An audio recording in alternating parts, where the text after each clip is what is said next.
महालामध्ये काय होती, कुठल्या सरकार कुठल्या वाड्यामध्ये, कुठल्या मंत्री कुठल्या ऑफिसमध्ये सगळं सांगितलं पुस्तकात बोललेलं नाही. जी मोठी भिंत आहे त्या रूमचं कंपाऊंड आहे. जसं आपल्या घरात आपण बिल्डिंगला संरक्षण तटबंदी तयार करतो, संरक्षण भिंत आहे. म्हणजे या भिंतीवर छत नाही.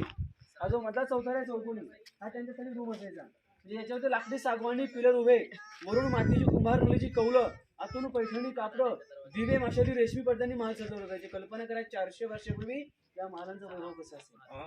पूर्ण 350 इमारतीवरती लाकडी सागवानी छत. इंग्रजांचे 2 अधिकारी कर्नल पॉर्थर आणि मेजर हॉल या 2 इंग्रज अधिकाऱ्याने 10 मे 1818 ला खालच्या एका डोंगरावर तोफ चढवले. त्याचं नाव कोटल्याचं डोंगर. आणि गडावरचा दारू कोठार पूर्वेकडचं उद्ध्वस्त केलं. गड इतिहासाच्या नोंदीप्रमाणे 11 ते 12 दिवस या 1200 एकरातलं लाकडी सागवानी बांधकाम चालत होतं. तुम्हाला आता पूर्ण 1200 एकरात फक्त अशा पडक्या वास्तू किंवा भिंतीच्या अंशी बघायला मिळणार बाकी बैठक हॉल, पाठीमागे बेडरूम, स्नानगृह आणि या साईडला खिडकी. मग या भागामध्ये पडलेलं पावसाचं पाणी समोर बघा, आउटलेट टाकले आणि गाडीमालाच्या बाहेर पाणी. म्हणजे हे वरून चेक नाही, लाकडी सागवानी चौकोन 4 बाजून 4 कॉलम उभे, वरून छत असं लाकडी सागवानी. असा एकाडीचा एक माल आहे. लाईन सागण्याचे